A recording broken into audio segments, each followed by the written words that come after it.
Hello and welcome back to the sideboard here at the SCG Invitational in Los Angeles, California. I am Ruben Bressler and I am joined by Star City Games Open Series stalwart, judge extraordinaire Jeph Foster, also draft open winner, right? Yeah, I think I won one at the last Invitational. That's right, and but you're hoping to not play in the draft opens here. Yeah, I actually need to top 4 this in order to get level 3.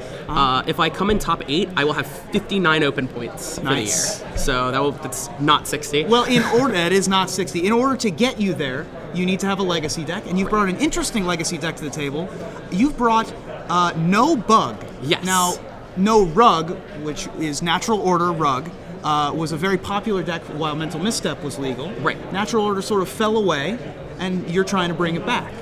Right. Well, with this deck, since we don't have Mental Misstep, we're playing like Thought Seize effects, which Mental Misstep was there to just counter early things and make sure they couldn't disrupt your combo. Right. So Thought Seize fills the exact same role. And so in order to disrupt your opponent, you have Thought Seize as well as Day's Force of Will as right. traditional, as well as Vendilion Click. Yeah, I mean, Vendilion Click is just a card that everybody who's playing blue is playing right now. It's a good card just to disrupt your opponent. It's another Thought Seize effect, and like sometimes you just kill your opponent. Sometimes you just attack your opponent 7 times. Yep. Or 6 times if they've cracked enough opponents.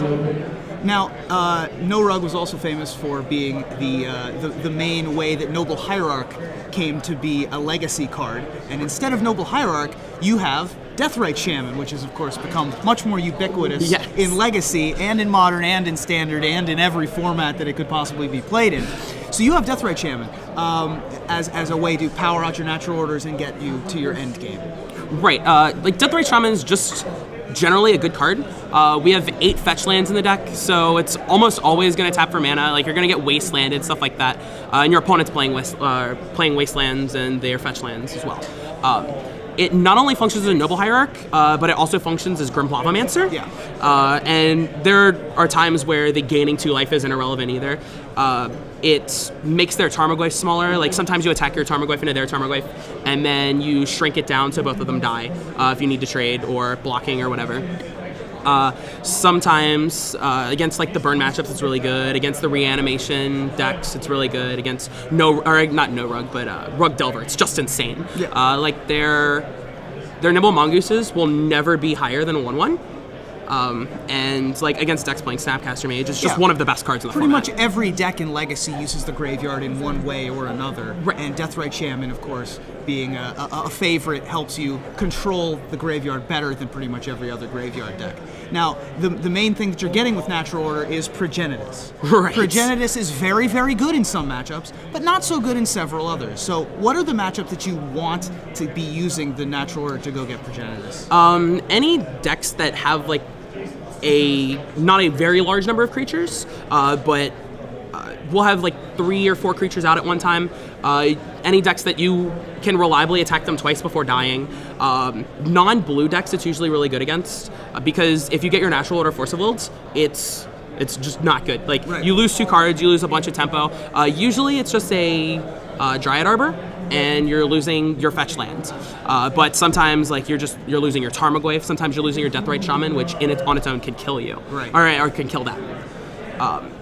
Like against the blue decks, Thought Seize obviously helps. But usually we'll board out the Natural Order package against decks that we're expecting a lot of forceables. Now you talked about boarding out. You have a transformational sideboard basically into a sort of bug control deck in the matchups where Progenitus isn't as good.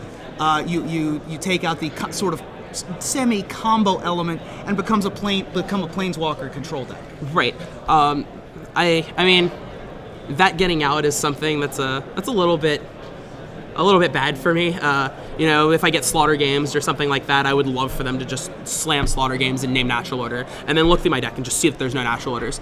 But what we're doing is, against the decks that Natural Order just Stone isn't good, we're boarding into like Jarvis U's deck from 2 weeks ago that did really well.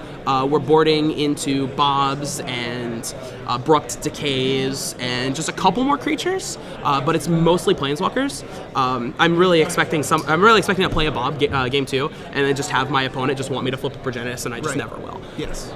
Now, in addition to having a different sideboard package when you want to take out your natural orders, you also have a couple more targets for natural order in your sideboard. Right.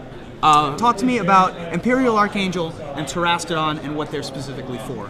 Terastodon is usually just against the matchups where either you want to put 18 power on the board at one time, or you have specific permanents like planeswalkers and things like that you need to kill.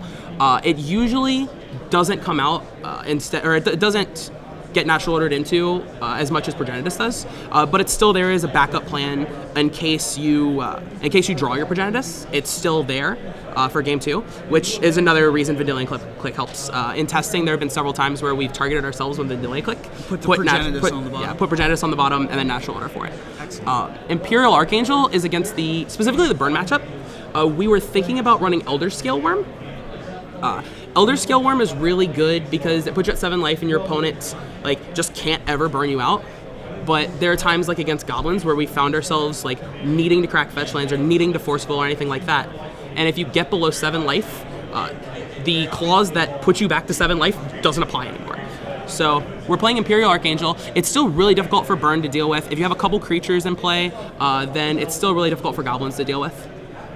Excellent, yeah. So natural order fell away. Yes. Trying to bring it back. Yeah. How are you doing in standard so far?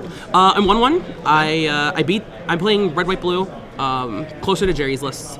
I beat the mirror. He was running Desperate Raving, stuff like that, and I just Curse of Echoes him game 2. And I just lost to zombies. I made a miscalculation with a pike. So well, hopefully this legacy deck will bring you back into winning form. Right, Jeph, right. Thank you so much for joining me in the sideboard. Thank you.